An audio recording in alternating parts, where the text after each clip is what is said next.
السلام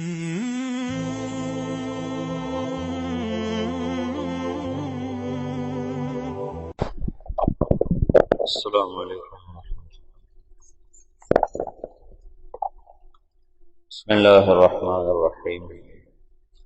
الصلاة والسلام علی رسولہ الکریم وعلی آلہ وصحبہ اجمعین. اما بعد. مولانا الیاس صاحب رحمۃ اللہ علیہ نے فرمایا کہ میں نے اللہ سے 3 دعائیں مانگی جو قبول ہوگی. ایک یہ کہ اس کام کی انتہا ہدایت پر ہوگی، اللہ اسی کو ہدایت عامہ تامہ کے لیے ذریعہ بنا، کسی اور چیز میں لگے بغیر، کسی اور چیز کے اضافے کے بغیر. 1993-94 میں کچھ اختلاف ہوئے بڑوں میں، اور یہ شروع سے چلی آ رہی ہے بات، کوئی نئی نہیں. صحابہ کا جو اختلاف ہے اس کی ایک حکمت یہ ہے کہ ہمیں اختلاف کرنے کا بھی طریقہ ہے کہ اختلاف کرنا کیسے ہے. جو بہت سی حکم میں سے ایک حکمت یہ ہے کہ جو صحابہ میں اختلاف ہوا اور جنگ تک نوبت پہنچی، چونکہ آئندہ امت نے آپس میں اختلاف کرنا تھا، جو فساد تک بھی پہنچنا تھا، اور ان میں اختلاف نہ ہو یہ دعا قبول بھی نہیں ہوئی تھی. تو جب میرا کسی سے اختلاف ہوتے ہوتے لڑائی تک بھی چلا جائے تو اس میں مجھے کیا کرنا چاہیے؟ مثلا جب جمل کی جنگ میں حضرت علی کو فتح ہوا تو مفتوح پر غصہ بھی ہوتا ہے اور طاقت بھی حاصل ہو چکی ہوتی ہے، تو فاتح بے دریغ خون بہاتا ہے. تو آپ نے فرمایا کہ نہ کسی بھاگنے والے کو قتل کیا جائے، نہ اس کا پیچھا کیا جائے، اور نہ مال جو چھوڑ گئے ہیں اسے لوٹا جائے، نہ اسے مال غنیمت بنایا جائے. یہ کتنا بڑا درس ہے، کتنا بڑا سبق ہے یہ. جب 132 ہجری میں بنو عباس غالب آئے تو اختلاف میں کیا ہونا چاہیے اس کا بھی عمل موجود ہونا ضروری تھا تاکہ تجاوز کرنے والوں پر حجت قائم کی جا سکے. تو یہ جو جنگیں ہیں صحابہ کی آپس میں، یہ ایک درس عظیم ہے 2 قوتوں کے آپس میں. ان طائفتان من المؤمنین اقتتلوا، خود اس میں اشارہ ہے کہ یہ ہوتا رہے گا. تو علی بن عبداللہ جو تھا ابو جعفر کا چچا، اس نے جب دمشق فتح کیا تو بنو امیہ کی جو موجودہ نسل تھی اس کا جرم تو نہیں تھا بنو ہاشم کو قتل کرنا، وہ تو ذوف کے زمانے میں پکڑے گئے. انہوں نے معافی مانگی تو اس نے ان کو معاف کر دیا.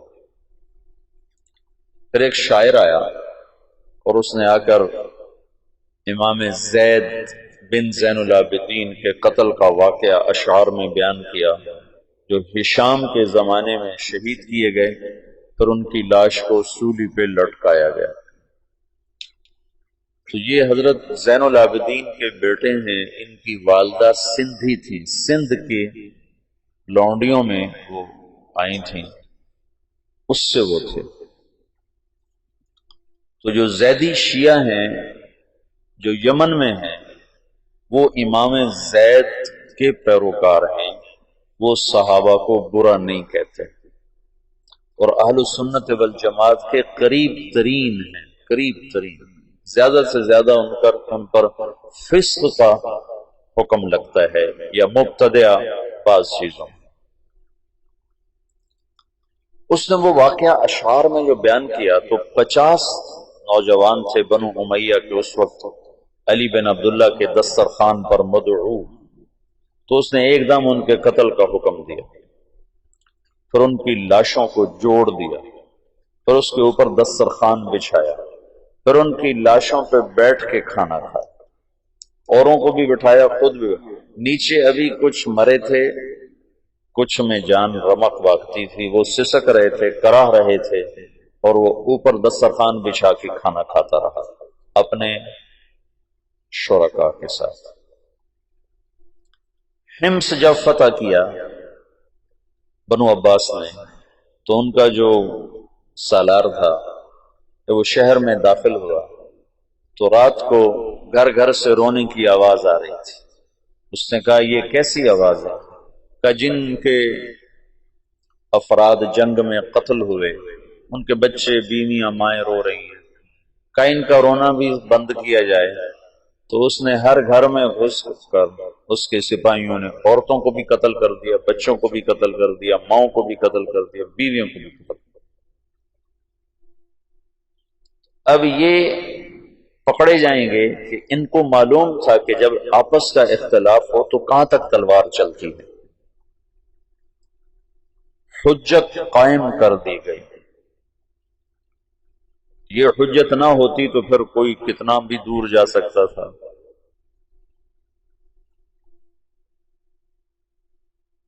تو جب اختلاف ہوا 1993 میں تو مجھے ڈر لگا، وہ اتنا شدت اختیار کر گیا کہ مجھے ڈر لگا کہ شاید مولانا الیاس صاحب کی دعا کی قبولیت ہے کہ نہیں ہے کہ نہیں ہے۔ لیکن اللہ نے اس فتنے کو ایسے ختم فرمایا اور دعوت کی محنت کو پھر ایسے اٹھایا کہ جیسے اختلاف ہوا ہی نہیں تھا۔ دوسری دعا یہ مانگی کہ اس کی شکل کوئی نہ تبدیل کر سکے، جو کرنا چاہے گا نہیں کر سکے گا، یہ اسی شکل کے ساتھ چلے۔ کل بات میں نے کی تھی کہ کچھ اوامر اپنی شکل کے ساتھ منسوس ہیں اور کچھ اپنی ذات کے ساتھ منسوس ہیں، شکل کے ساتھ نہیں۔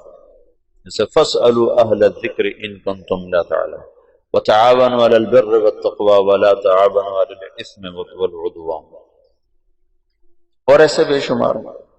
طلب العلم فریضۃ، کیسے کیا جائے شکل موجود نہیں۔ ویسے بھی جو لفظ سبیل ہے وہ الف نام کے بغیر ہے، فمن شاء اتخذ الی ربہ سبیلا، یہ قرآن میں 2 دفعات ہے۔ ان هذه تذکرہ فمن شاء اتخذ الی ربہ سبیلا، ایک دفعہ سورہ مزمل میں ہے اور ایک دفعہ غالباً مدثر میں ہے، نہیں اس میں دہر میں، سورہ دہر میں۔ تو سبیل کا جو لفظ ہے یعنی وہ راستہ جو اللہ تک پہنچائے، یعنی وہ جہد۔ ویسے تو نماز، روزہ، حج، زکوٰۃ یہ اعمال ظاہر ہیں جن کے ذریعے سے آدمی اللہ کو پاتا ہے۔ محنت کا وہ طریقہ جس سے یہ اعمال زندگی میں آئیں اور اللہ کی پسندیدہ زندگی انسان اپنا لیں، وہ ایک نہیں ہے، کئی ہیں۔ فمن شاء اتخذ الی ربہ سبیلا، اگر اس پر ہوتا السبیلا تو پھر ایک ہی راستہ تھا، جب ہو گیا سبیلا تو راستے مختلف ہو گئے۔ جب میں نے 1999 میں یہ شروع کیا یہ طرز تعلیم، تو میرے ساتھیوں نے میرے اوپر بڑے اعتراض کیے کہ یہ سلف کے راستے سے ہٹ کر ہے۔ تو میں نے ان سے کہا، اللہ کے نبی نے کہا ہے من سلک طریقا یلتمس فیہ علما، تم طریق پر الف لام لگا دو تو پھر ایک ہی راستہ ہے، اور اگر شارع نے خود الف لام نہیں لگایا تو یہ اس بات کی طرف اشارہ ہے کہ علم لینے کے لیے ایک راستہ نہیں ہے، بے شمار راستہ ہے۔ ہاں یہ شرط ہے کہ وہ علم تک پہنچائے، صحیح، یہ شرط ضروری ہے، کہیں اور لے کے چلا جائے تو پھر تو ہلاکت ہے، لیکن اگر وہ علم تک پہنچا رہا ہے تو وہ طریق کے عموم میں داخل ہے۔ من سلک طریقا فمن شاء اتخذ الی ربہ سبیلا، سبیل کا جو عموم ہے اس میں ہر وہ جہد جو اللہ سے ملا دے، قواعد شرعیہ سے ٹکراؤ نہ ہو، اصول دین سے ٹکراؤ نہ ہو، تو وہ سبیل کے عموم میں داخل ہے، عموم میں داخل ہے۔ چونکہ یہاں اجتہاد چلے گا، اجتہاد و استنباط پھر نتیجے کے ساتھ مربوط ہوتا ہے کہ اگر وہ نتیجہ دے رہا ہے جس کے لیے یہ اجتہاد کیا گیا تو اس کا مطلب ہے یہ صحیح ہے۔ چند دوائیں ہیں وہ ایک مریض کو کھلائی جاتی ہیں، ان میں سے ایک دوا جب نفع دیتی ہے تو از خود یہ بات متعین ہو جاتی ہے کہ یہی دوا اس کے لیے مفید اور انفع ہے۔ سبیل کا جو عموم ہے اس نے سارے طرق جو اللہ کی طرف پہنچاتے ہیں لَنَهْدِيَنَّهُمْ سُبُلَنَا ان کا اثبات کر دیا کہ یہ سب راستہ۔ ان تمام سبل میں اللہ نے اپنے نبی سے کہا کہ ان سے کہو ایک سبیل میرا ہے، سبیل نکرہ ہے لیکن اس میں ایک سبیل میرا ہے، وہ تیرا ہونے کی وجہ سے اوروں سے خود بخود ممتاز ہو گیا۔ قل هذه سبیلی، هذه انگلی رکھو، انگلی رکھو، دل کا نہ کرو، هذه کے ساتھ اس میں اشارہ قریب کا ہے نا، هذه انگلی رکھنے سے متعین ہو گیا کہ یہ سبیلی کیا ہے، ادعو الی اللہ، میں اللہ کی طرف بلاتا ہوں۔ هذه کلمہ تانیث ہے، اشارہ ہے کہ تبلیغ کا کام الفت و محبت کا ہے، سختی کا نہیں، مناظرے کا نہیں، تحکم کا نہیں، تجبر کا نہیں۔ جیسے تانیث کو، انثى کو، عورت کو محبت سے لیا جائے تو وہ سب کچھ فدا کر دیتی ہے، اور تم فتوے سنا کے بیویوں کو لینا چاہو گے تو اپنا گھر توڑ بیٹھو گے۔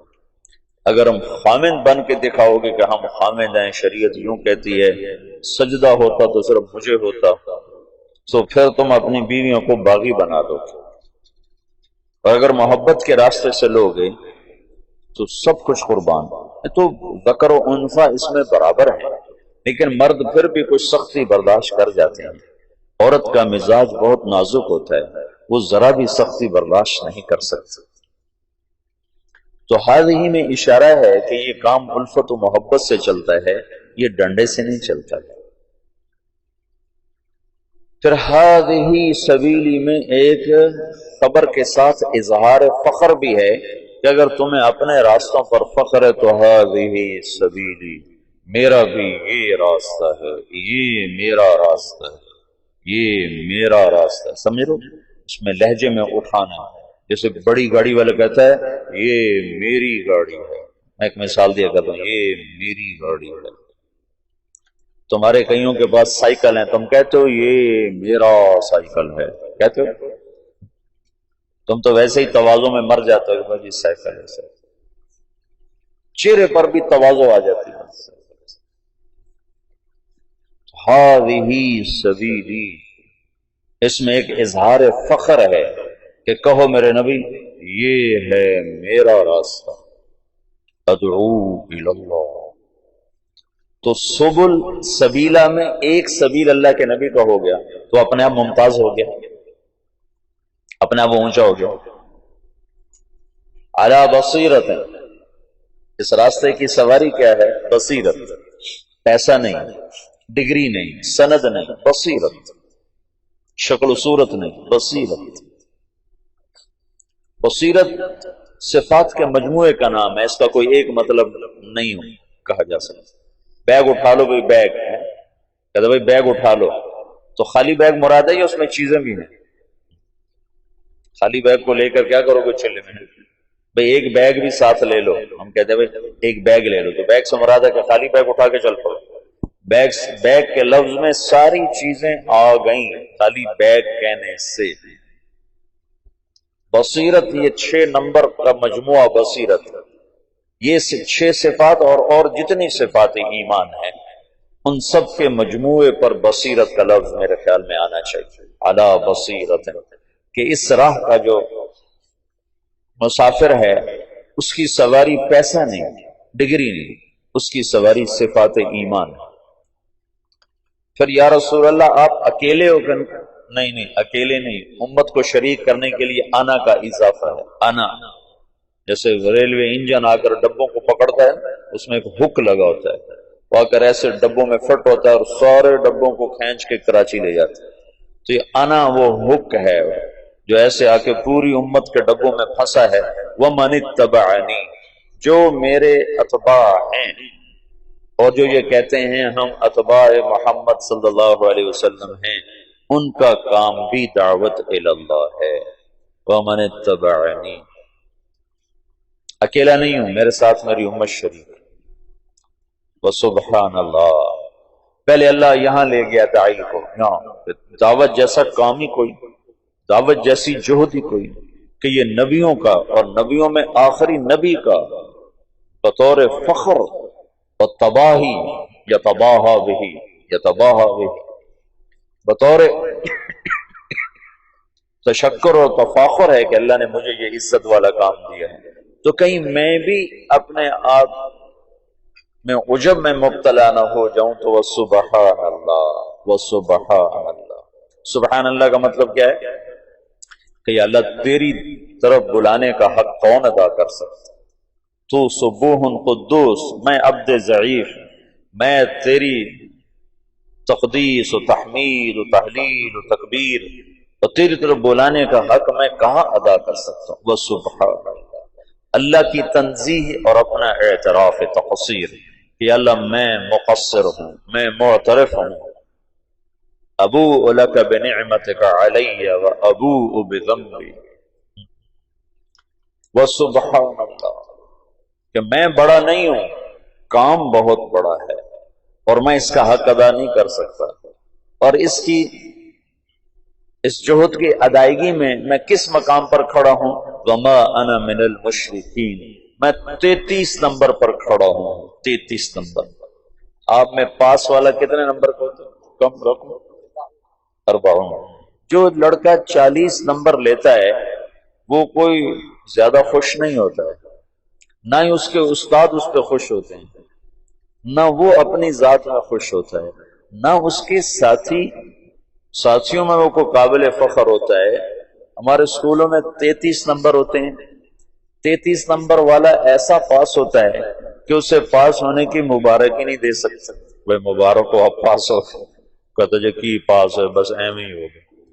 نہ اس کو خوشی ہوتی ہے کہ میں پاس ہوا ہوں، اور نہ اس کے اہل کو خوشی ہوتی ہے کہ ہمارا بچہ پاس ہو گیا ہے. لیکن فیل ہونے کا عیب اسے نہیں دیا جا سکتا، فیل ہونے کا تانا اسے نہیں دیا جا سکتا، فیل ہونے کا عیب اس پر نہیں لگایا جا سکتا. تو وما انا من المشرکین میں کیا ہے کہ میرے پاس آخری درجہ ہے کہ میں شرک نہیں کرتا، میں شرک سے پاک ہوں، باقی میں مقصر ہی مقصر ہوں. یہ آخری 2 جملے بہت خوبصورت انداز میں یوں برابر کر دیتے ہیں. اوپر والا حصہ بہت اونچا تھا تو اس کو نیچے لانے میں اللہ نے 2 جملوں کے ساتھ تم اپنی ہستی نہ بھولنا، اپنی حیثیت اوقات نہ بھولنا، تم تو یہ کہو وما انا من المشرکین کہ یا اللہ میرے پاس آخری درجہ ہے کہ میں شرک نہیں کرتا. ایک چودھری حاکم علی تھا چونیا کا، ہماری جماعت گئی چونیا تو لوگوں نے کہا اگر چودھری حاکم کو تبلیغ کرو تو پھر ہم جانے تبلیغ کا کام کوئی کام ہے. چودھری حاکم وہاں کا بڑا ذمہ دار اور ڈاکو رکھے ہوئے، چور رکھے ہوئے، چوریاں کروانیاں، ڈاکے ڈلوانے، زمینوں پہ قبضے، جائیدادوں پہ قبضے، ایسا تھا. جماعت بھیجی، انہوں نے پتہ نہیں کیا اس سے بات کی، وہ تیار ہو کے آ گیا. 6 فٹ سے زیادہ اس کا قد اور یہاں اس کا جسم، وہ بڑی بڑی مونچھیں، کھلا کرتا، کھلا تہمد اس نے پہنا ہوا. تو مسجد میں اس کو لے کر آئے. تو مغرب کے بعد بیان تھا تو مغرب سے پہلے وہ آیا. تو ایک طرف ہو کر میں اس کے ساتھ بیٹھا، تھوڑی اس سے بات شروع. میری بات سننے کے بعد غالباً اس کو کوئی ندامت ہوئی دل میں، تو وہ مجھ سے کہنے لگا مولوی صاحب وما انا من المشرکین، اس کو ایک واقعہ سے مزید واضح کرنے کی کوشش کر رہا ہوں. تو بڑے افسوس کے ساتھ کہنے لگا مولوی صاحب ایک میں شرک کوئی نہیں کیتا، باقی ہر عیب کر چھڑے، باقی ہر عیب کر چھڑے، ایک شرک کوئی نہیں کیتا. کوئی ساڑی بھی بخشش ہے، کوئی ساڑھی بھی بخشش ہے.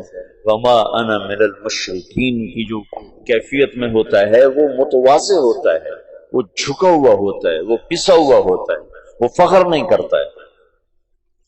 تو سبل بے شمار، سبیل عام ہے، صرف اتنی شرط ہے اصول دین، اصول شریعت سے ٹکراؤ نہ ہو اور وہ اللہ تک پہنچائے، تو وہ سبیل کے عموم میں داخل ہے. ان میں ایک سبیل اللہ کے نبی کا ہے، ہذہ سبیلی ادعو الی اللہ، میں اللہ کی طرف بلاتا ہوں، میں اللہ کی طرف بلاتا ہوں. تو اب کیسے بلایا جائے یہ متعین نہیں تھا، کیسے بلایا جائے؟ ادعو الی ربک انک علی ھدی مستقیم، ادعو الی سبیل ربک انک لعلی ھدی مستقیم، ادعو الی ربک، ادعو الی سبیل ربک بالحکمت والموعظۃ الحسنۃ وجادلھم باللتی ہی احسن. کیسے کیا جائے؟ تو اللہ تعالیٰ نے مولانا الیاس صاحب پر ایک راستہ کھولا، ایک ترتیب کھولی، پھر اس کا نفع لوگوں نے دیکھا اور تاحال دیکھا اور مسلسل دیکھا. تو جب کوئی مؤسس کوئی چیز کو تاسیس کرتا ہے تو جانے کے بعد اس میں کانٹ چھانٹ ہونا شروع ہو جاتی ہے، اس میں بہت سی تبدیلی آ جاتی ہے. تو مولانا الیاس صاحب کو یہ ڈر تھا کہ اس میں کوئی مجتہد نہ آ جائے، مجتہد نہ آ جائے. تو ایک دعا یہ مانگی کہ یا اللہ اس میں کوئی تبدیلی نہ کر سکے. تو یہ دعا قبول ہوئی اور کہا کہ اس میں جو تبدیلی کرنا چاہے گا ہو نہیں سکے، ہو نہیں سکے. سب سے پہلے اس کی کوشش ہوئی مولانا یوسف صاحب کے، مولانا الیاس صاحب کے انتقال کے ساتھ ہی مولانا علی میاں رحمۃ اللہ علیہ جیسے علم کے پہاڑ، مولانا منظور نعمانی صاحب رحمۃ اللہ علیہ جیسے علم کے پہاڑ، دونوں حضرات کی میں نے زیارت کی ہے اور اللہ گواہ ہے جتنے بڑے وہ علم میں تھے اتنے ہی بڑے وہ تواضع میں تھے. ان کے چہرے پر ہی تواضع تھی. عجب، جس نے حضرت رائے پوری کی صحبت اٹھائی ہے اس کے اندر تواضع ایک وصف خاص بن کے ابھرا ہے. جب میں نے مولانا علی میاں کو دیکھا تو میں حیران ہو گیا. میں نے کہا یہ آدمی ہے جس کی دھوم سارے عالم میں مچی ہوئی. اگر مجھے کوئی بتاتا نہیں کہ یہ ہیں ابو الحسن علی تو میں کہتا ہے کوئی باہر سے دکاندار اٹھ کے آیا بیٹھا ہے کمرے میں. اتنا مطلب چہرے پر ہی ایسی تواضع، ایک آنکھ ان کی ضائع ہو گئی تھی پڑھ کے. تو یہ اتنے بڑے لوگ تھے اور مولانا یوسف صاحب رحمۃ اللہ ان کے مقابلے میں بہت چھوٹے تھے، عمر کے لحاظ سے نہیں، علم کے لحاظ سے. تو ان دونوں حضرات نے کہا یوں ہونا چاہیے، یوں ہونا چاہیے، یوں ہونا چاہیے. جہاں مولانا الیاس صاحب چھوڑ کر گئے ویسے ہی چلے گئے. تو یہ حضرات الگ ہو گئے. ان کے الگ ہونے پر لکھنؤ میں کام رک گیا ایک عرصے کے لیے. تو ان حضرات نے منع کر دیا، نظام الدین خط لکھ دیا کہ یہاں جماعتیں نہ بھیجیں، ہم خود جماعتیں بھیجیں. پھر میں نے کل آپ کو سارا بتایا تھا، یاد ہے نا؟ مولانا عبدالباری ندوی کی بات بتائی گئی، یوسف کی بات چل رہی ہے، ہماری کیوں نہیں چل رہی؟ تو مولانا منظور نعمانی نے تو پھر واپسی کر لیا، رجوع کر لیا اور تائید بھی، اور اپنی تصانیف میں بھی اس کا تذکرہ کیا. اپنے یہاں تشریف لائے تھے، یہ جو کچہری بازار کی مسجد میں تشریف لائے اور بیان کیا. اس بیان میں لانے والے تھے ان کو جماعت اسلامی والے مفتی صلاح الدین کاکا خیل رحمۃ اللہ علیہ، بڑے نیک بزرگ تھے. یہاں یہ اس کے یہ جو ہماری کچہری بازار کی مسجد ہے، جماعت اسلامی کے بڑے سرگرم آدمی تھے، بہت بہت بہت نیک آدمی. وہ لائے تھے تو انہوں نے سارا بیان تبلیغ پہ کیا، سارا بیان. کبھی میں نے تو نماز بھی تبلیغی جماعت سے سیکھی. میں آج تک بھول نہیں سکتا کہ منظور نعمانی کہہ رہا ہے بھائی میں نے تو نماز بھی تبلیغ والوں سے سیکھی. میں التحیات للہ والصلوات والطیبات السلام علیک ایھا النبی ورحمۃ اللہ وبرکاتہ پڑھا کرتا تھا. تو ہمارا مذاکرہ ہو رہا تھا نماز کا، تو ایک ان پڑھ میواتی بیٹھا ہوا تھا، اس نے سنا تو اس نے مجھے کہا مولوی صاحب یوں نہیں پڑھتے، یوں پڑھتے ہیں التحیات للہ والصلوات والطیبات السلام علیک. ایھا النبی ورحمۃ اللہ وبرکاتہ. مولوی صاحب ناراض نہ ہونا، یہ الف نہیں پڑھا جاتا جب اس کو اکٹھا پڑھتے ہیں. ہاں جب یہاں ٹھہر جاؤ تو پھر السلام علیکم پڑھتے ہیں، لیکن اگر اکٹھا پڑھیں تو الف نہیں پڑھا جاتا. کہ بھائی میں نے تو نماز بھی تبلیغ والوں سے سیکھی. کہہ سکتے ہو تم تو بھی مولوی بھی نہیں، ویسے علامہ تو تم بنے ہوئے ہو. ہم علماء ہیں، ہم علماء ہیں.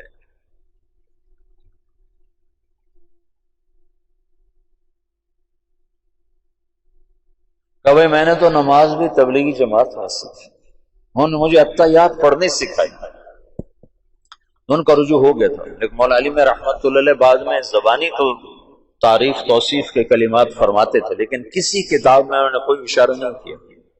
اور وہ جب انہوں نے بیرون ملک میں تبلیغ کے اثرات دیکھے تو پھر جا کر ان کا دل نرم ہوا.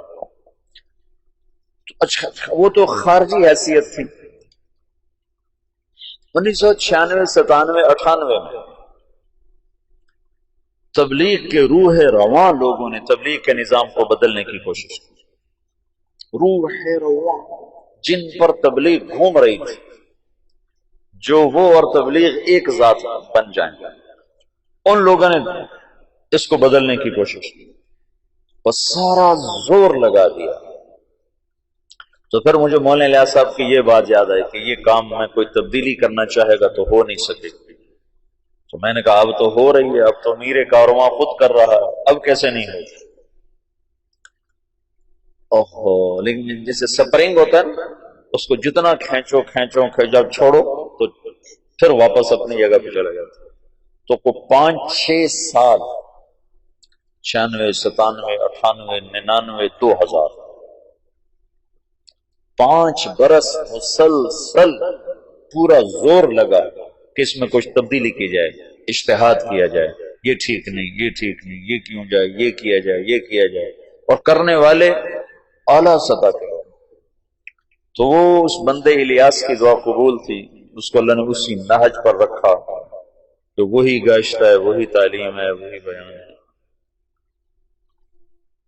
اور تیسرا یہ فرمایا، وجہ اس کی یہ ہے کہ جب تک اللہ تعالی کی طرف سے نفع کی شکلیں قائم ہوتی رہتی ہیں تو انہی کو بڑھایا جاتا ہے.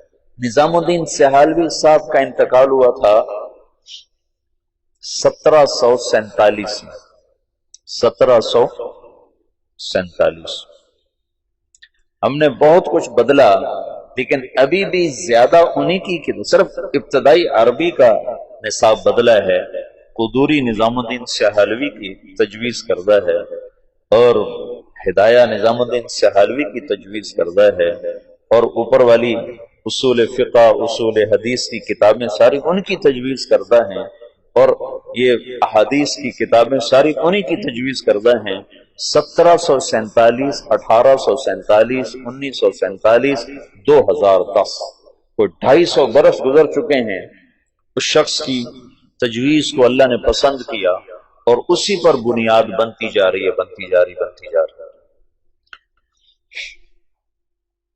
تو جب تک کوئی چیز نفع پہنچا رہی ہوتی ہے تو اللہ تعالیٰ اس کو باقی رکھتا ہے، کیونکہ دین کو اللہ نے باقی رکھنا ہے. اور جب اس کے نفع گھٹنا شروع ہوتے ہیں تو از خود اس میں تبدیلی آنی شروع ہو جاتی ہے. تو مولانا الیاس صاحب نے اللہ سے یہ مانگا، اللہ نے ان کو دیا. تیسری بات یہ تھی جو مخالفت کرے گا ہلاک ہو جائے گا. جان بوجھ کر جو مخالفت کرے گا اللہ اس کے ٹکڑے ٹکڑے کر دے. یہ کہ اللہ اس کے ٹکڑے ٹکڑے کر دے. ایک دلیل کی وجہ سے مخالفت کر دے، وہ تو کوئی کتنی بڑی فتویٰ دے دے پھر بھی اس کو ہم معذور سمجھیں گے کہ دلیل سے بات کر رہا ہے، لیکن جاننے کے بعد کوئی مخالفت کرے گا تو اللہ اسے ہلاک کر دے. تو یہ کتنا بے جان سا گشت نظر آتا ہے تمہارا. ایسے ہی ہر مسجد کا حال ہے. تبلیغ والے 50، گشت کرنے والے 5، اور تبلیغ کا متعارف 2000 اور بیٹھنے والے بیان میں 20.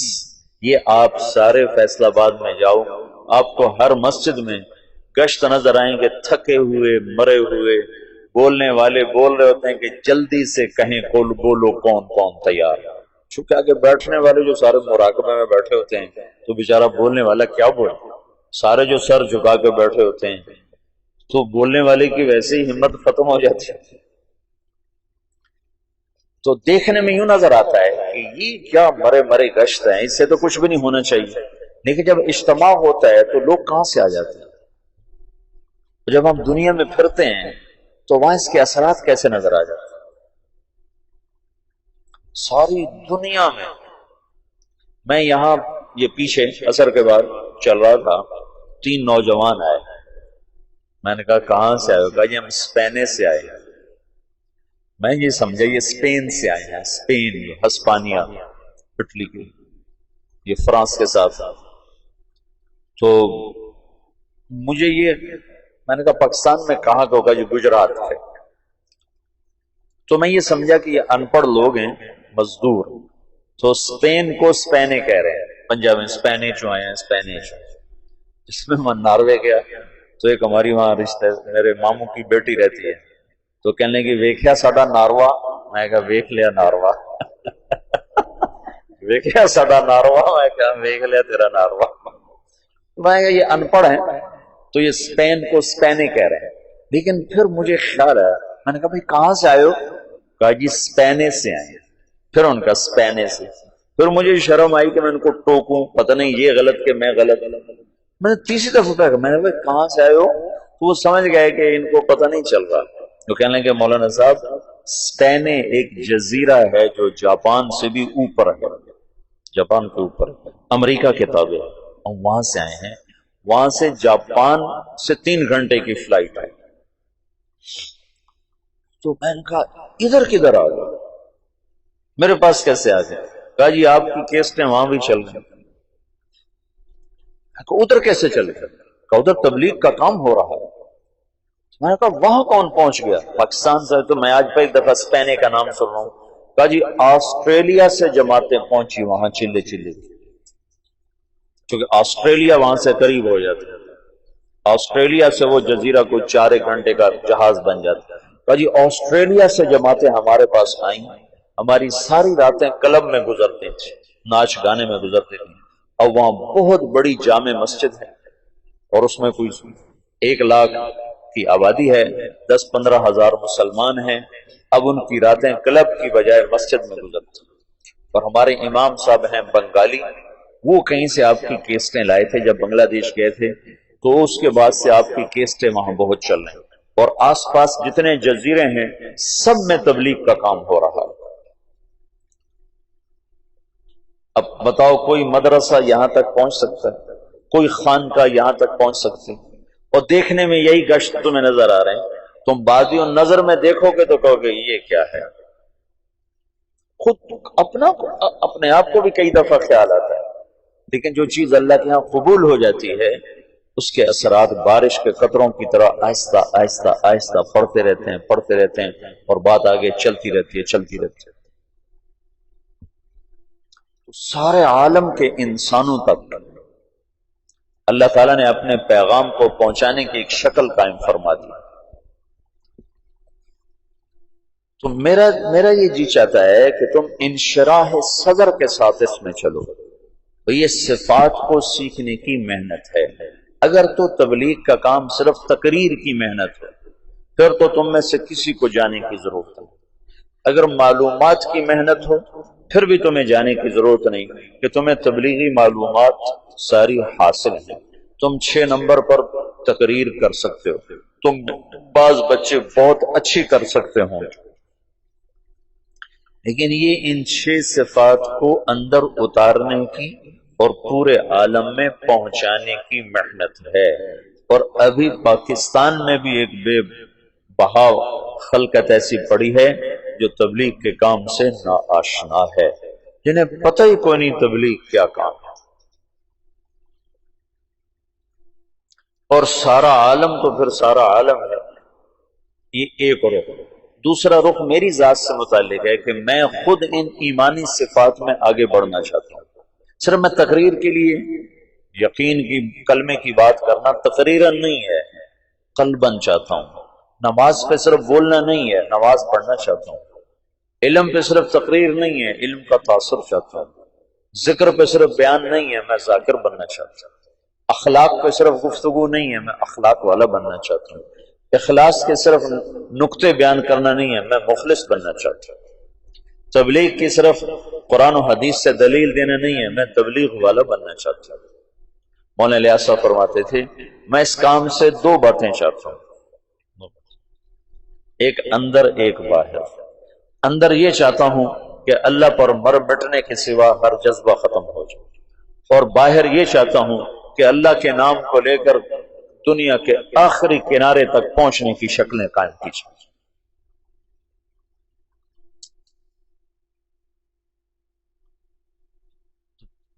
تو کلمے کا جو یقین ہے یہ تو ہم مدرسے میں نہیں پڑھاتے، ہم تو کلمے کی لغوی چیز آپ کو بتاتے۔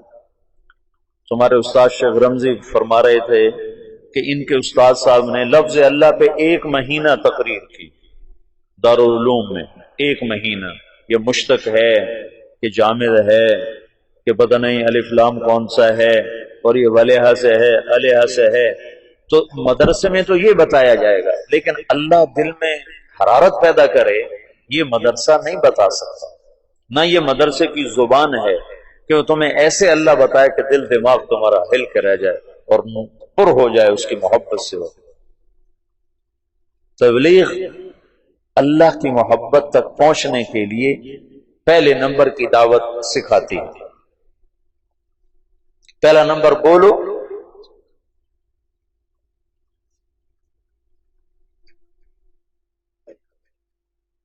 اب بولنے میں تم انتظار کرو کہ میرا بیان رکھا جائے، اور میں تمہیں بار بار کہہ رہا ہوں بیان کے شوقین نہ بننا ورنہ مجھے بدنام کرو گے۔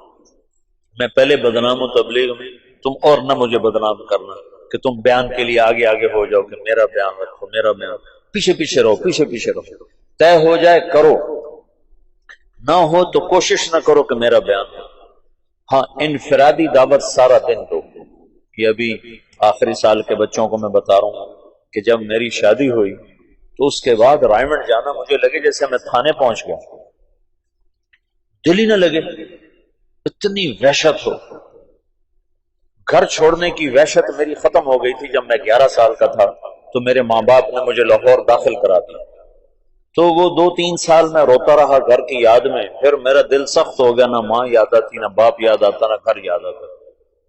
لیکن جب شادی ہوئی تو پھر دوبارہ گھر یاد آنے لگا، بیوی یاد آنے لگی۔ تو میں جب فیصلہ آباد سے رائمنڈ جاتا تھا تو میں اپنا علاج کرتا تھا، اپنا علاج میں مسجد میں چلا جاتا، اور میرا دل نہیں کر رہا ہوتا تھا میں کسی سے بات کروں، اور میرا دل نہیں کر رہا ہوتا تھا کہ میں کسی کے ساتھ بیٹھ جاؤں، لیکن میں زبردستی اپنے آپ کو مسجد میں لے جاتا۔ اس وقت میں اتنا مشہور نہیں تھا تو مجھے بیٹھنا کوئی مشکل نہیں تھا، تو میں کسی کونے میں بیٹھ کر ایک آدمی کو پاس بٹھا کر اس کو دعوت دینا شروع کر دیتا، پھر وہ اٹھا، پھر دوسرے کو اس کو دعوت دینا، وہ اٹھا، میں کوئی 2-2.5 گھنٹے دعوت دیتا تھا، تو میرے دل پر جتنا گھر کا تاثر ہوتا تھا وہ ظاہر ہو جاتا تھا۔ پہلے نمبر میں یہ موضوع ہے کہ میں اپنا یقین بدلنا چاہتا ہوں، یقین بدلنا ہے، صرف تقریر کا معنی یقین بدلنا ہے۔ یقین مثل خلیل آتش نشینی، یقین اللہ مستی خود گزینی، سنے تہذیب حاضر کے گرفتار، غلامی سے بتر ہے بے یقین۔ یقین بدلنا ہے تو اس کو سنو سناؤ، سنو سناؤ۔ جب بیان ہو تو بیان بھی کر دو، لیکن بیان کی تمنا نہ کرو، خدمت کی تمنا کرو، جی مجھے لگاؤ خدمت، چاہے روز لگاؤ۔ جب میں ایسا مشہور نہیں تھا تو میں خدمت کرتا تھا، عمومی گشت میں ضرور جاتا تھا، جب تک لوگوں نے مجھے تنگ کرنا نہیں شروع کیا میں عمومی گشت میں نے نہیں چھوڑا۔ وہ پھر یوں ہونے لگا کہ میں گشت میں نکلتا تو 50 آدمی صرف مجھے دیکھنے کے لیے ساتھ چل پڑتے تھے، تو پھر مجھے مجبوراً عمومی گشت چھوڑنا پڑا، ورنہ میں نے گشت نہیں چھوڑا۔ تبلیغ کا کام بولنے میں جلدی آ جاتا ہے، کرنے میں جلدی آ جاتا ہے، کرنے میں جلدی آ جاتا ہے۔ تو لوگ سمجھتے ہیں ہمیں تبلیغ آ گئی ہے، مرتے دم تک جاہل بنا کے سن، اور محنت کرو، کوشش کرو۔ یہ میرے ساتھ چلے میں تھے مدرسے کے بچے، ایک احترام تھا، اور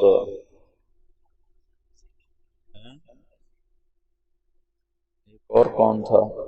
نہیں میرے چلے جب میں نے چلے لگا کچھ تلمبے کے تھے، تلمبا جو مدرسہ ہے اس کے تھے، تو ہم گئے پاک پتن میں آج تک کبھی کوئی نقد آدمی لے کر نہیں آیا، اور ہم وہاں سے 70 آدمی چلے کے لے کر آئے، تو سارے رائمنڈ والے حیران پریشان ہو گئے، انہیں خیال ہے کہ شاید وہ جھوٹ بول اتنا مبالغہ کر رہا کہ نقد سال والے اور نقد چلے والے 3 چلے والے۔ تو یہ سارے نوجوان، وہ 2 لڑکے طلباء کے تھے، ایک یہ احترام تھا یہاں کا، یہ رات 2 بجے تک گشتیں کرتے رہتے تھے، اور کبھی ایسا بھی ہوا کہ عشاء کے بعد گئے اور فجر کی نماز پہ واپس آئے۔ بیانوں سے نہیں، لوگ 70 تیار ہوئے چلنے کے لیے، یہ گشتوں سے تیار ہو۔ تو بڑی خوشی ہوئی کہ ایسی جان مارنے والے موجود ہیں جن کی محنت سے، تمہاری محنت سے ایک آدمی بھی ہدایت پہ آ جاتا ہے، تمہارے لیے کافی۔